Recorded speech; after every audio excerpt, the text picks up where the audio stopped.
इस्लामपुर नगर भाजपा नेतृत्व आग में सब कुछ खो चुके परिवार के साथ खड़ी है।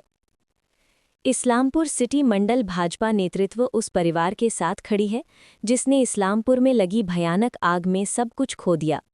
शुक्रवार को इस्लामपुर नगर मंडल भाजपा अध्यक्ष चित्रजीत राय के नेतृत्व में पार्टी के एक प्रतिनिधि मंडल प्रभावित परिवारों के घर गए और उन्हें रोजाना की जरूरी सामग्री प्रदान किए।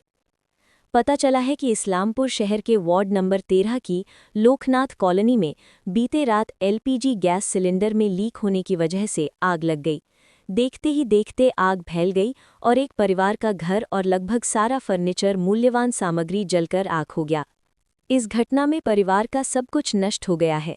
इस्लामपुर नगर मंडल बीजेपी अध्यक्ष चित्रजीत राय ने कहा कि आग की खबर मिलने के बाद पार्टी ने प्रभावित परिवार के साथ खड़े होने की पहल की। उन्होंने कहा कि पार्टी नेताओं ने इंसानियत के नाते उन्हें ज़रूरी मदद दी है। स्थानीय लोगों ने भी इस पहल का स्वागत किया है। इसके अलावा इलाके में प्रभावित परिवारों के लिए तुरंत प्रशासनिक सरकारी मदद की मांग उठी है। গতকাল রাত্রি 10:30টার দিকে খবর পেলাম যে 13 নম্বর ওয়ার্ডের এই লোকনাথ কলোনিতে সুদাসদার বাড়িতে এরকম ভয়াবহ একটা অগ্নিকাণ্ড ঘটেছে। তো এসে সত্যিই খুব খারাপ লাগলো যখন দেখলাম যে বয়স্ক বৃদ্ধার কেউ নেই। 3 মেয়ে, তারা বিয়ে হয়ে গেছে, এখানে তারা খুব কষ্টেই থাকতেন। একটা ভ্যান ছিল, আর সবচেয়ে বড় কথা কিছুই বাঁচেনি। যেটা শুনলাম গ্যাসের থেকে আগুন এবং সমস্ত কিছু হাঁড়ি কড়াই মশারি, কিছু টাকা ছিল এবং দেখলাম যে বাড়ির যে ডকুমেন্টসগুলো ছিল, কাগজপত্র, আধার কার্ড, ভোটার কার্ড সমস্ত কিছু পড়ে গেছে। সেই সময় ওনার স্ত্রী বললেন যে কিছু সহযোগিতা করার জন্য। তো আমরা বলেছিলাম যে যতটুকু পারবো সহযোগিতা করব। ভারতীয় জনতা পার্টির পক্ষ থেকে আমরা যখন এসেছি কিছু করব, সেই জন্যই আজকে আসা।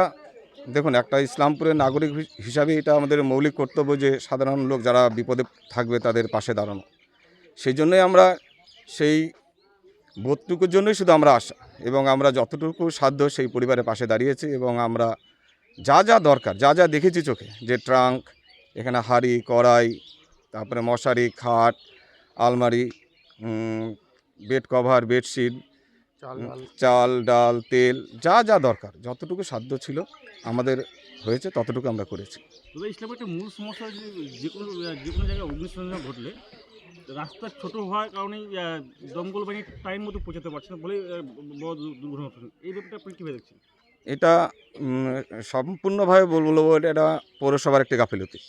কেন, পৌরসভা যখন কোনো রাস্তায় যখন স্যাংশন করে, কোনো কাজ স্যাংশন করে, তাদের দেখা উচিত যে অন্তত ফায়ার ব্রিগেডের গাড়িটার জন্য যেতে পারে। কালকে ফায়ার ব্রিগেডের গাড়ি যদি সঠিকভাবে আসতে পারতো, বারবার করে এদিক দিয়ে ঘুরেছে, এদিক ওদিক করে ঘুরেছে, আসতে পারেনি, যার জন্য এই আগুনটা নিয়ন্ত্রণ করা যায়নি।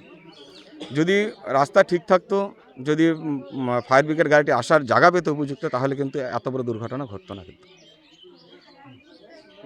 তো কিছু নেই। সর্বোপরি ভারতীয় জনতা পার্টির পক্ষ থেকে আমরা যারা কার্যকর্তা, আমরা যেটা মূল মন্ত্রে দীক্ষিত, আমাদের মন্ত্র সবকা সাথ সবকা বিকাশ, সবকা সাথ সবকা প্রয়াস, সেই মন্ত্র নিয়ে আমরা সবসময়ের জন্য মানুষের সাথে, মানুষের পাশে আমরা রয়েছি। এটাই থাকবো, এটাই আমাদের কর্তব্য। আমরা তাই চেষ্টা করি, ভারতের প্রত্যেকটা নাগরিকের সাথে আমাদের ভারতীয় জনতা পার্টি আমরা আছি, আমরা থাকবো। আমাদের যা কর্তব্য আমরা করে গেলাম। গতকালের যে ভয়াবহ অগ্নিকাণ্ড, এই অগ্নিকাণ্ডে যে ভস্মীভূত হয়ে গেছে এই পরিবার, খুবই গরিব পরিবার, তো তাদের পরিবারের একটা কিচ্ছু তাদের বাঁচেনি। আমরা সারা রাত্রেও এসেছিলাম, রাত্রে আমরা দেখে গেছি, আর রাত্রে সেই মোতাবিক আমরা কথা দিয়ে গেছিলাম আমাদের নগর মণ্ডলের সভাপতি মিস্টার চিত্রজিৎ রায়। আমরা এসে আমরা কথা দিয়ে গেছিলাম এই বিধ্বস্ত অগ্নিকাণ্ডে যে বিধ্বস্ত হয়ে গেছে সেই পরিবারকে আমরা বলে গেছিলাম আমরা আপনাদের পাশে আছি। সেই মোতাবেক আমরা তাদের যা প্রয়োজনীয় জিনিস আমরা সকালে সমস্ত আমরা বাজার করেছি, সেই মোতাবেক আমরা তাদের হাতে তুলে দিয়ে গেলাম।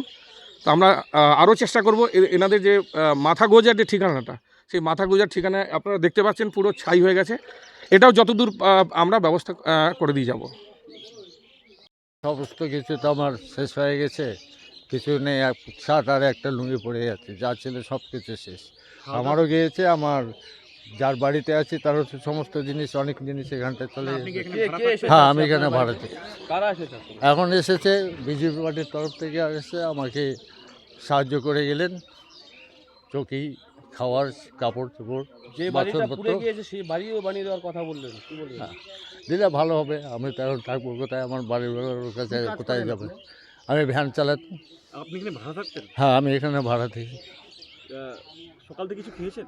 সকাল থেকে খেয়েছি, মালিককে খাওয়াইছে, আর আমার বাপেরকে যে বাড়িতে কাজ করে সেই বাড়ি থেকে খাবার পাঠিয়েছে। আপনার বাড়ি কোথায় এমনি? হ্যাঁ। বাড়ি কোথায়?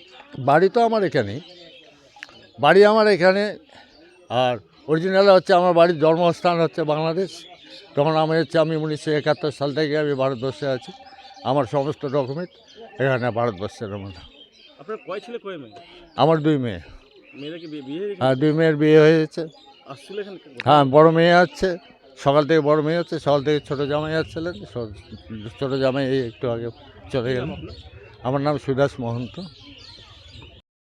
ভয়াবহ পরিস্থিতি তৈরি হয়েছিল এখানে, একটা অগ্নিকাণ্ড। এখানে কালকে আমরা ভারতীয় জনতা পার্টির পক্ষ থেকে আমরা সবাই এসেছিলাম এবং কালকে যা পরিস্থিতি দেখে গিয়েছি তার মোতাবেক আজকে আমাদের ভারতীয় জনতা পার্টি থেকে যতটুকু সাহায্য করা প্রয়োজন আমরা মনে করেছি সেটা করেছি।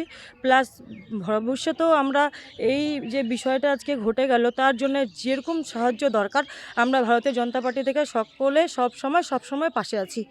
এই বিষয়ে যেমন আজকে দেখলাম ওনার হাতেও একটুখানি ক্ষত, মানে হাতটাও পুড়ে গেছে, সেই মানে মেডিসিনগুলো আমরা ব্যবস্থা করে দেব যতটা সম্ভব। আর এর পরবর্তীতেও আমি এ কথাই বলবো যে আমাদের ভারতীয় জনতা পার্টি থেকে একটা ঘরেরও ব্যবস্থা করে করার কথা বলা হয়েছে। তো ভারতীয় জনতা পার্টি সবসময় কাছে রয়েছে, পাশে রয়েছে, সবার সাথে রয়েছে। কি নাম আপনার? আমার নাম লক্ষ্মী সাহা, আমি পেশাগত জীবনে একজন আইনজীবী। তো বলবো এরকম দুঃখ যেন কারো কোনো ফ্যামিলিতে না, কোনো প্রতিবেশী লোকদের কাছে না হয়। আমরা যারা দুঃখ কষ্ট থাকে তাদের পাশে আমার ভারতীয় জনতা পার্টির কার্যকর্তারা সবসময় এগিয়ে যাই, চাই না যেন এরকম দুঃখ কারোর কাছে হোক। যদিও কারো হয়ে থাকে আমরা সবসময় তাদের পাশে দাঁড়াই। এটাই আমাদের ভারতীয় জনতা পার্টির পক্ষ থেকে সবসময় আমরা জনগণের সঙ্গে থাকি। কি নাম আপনার? কমলেশ গুপ্তা।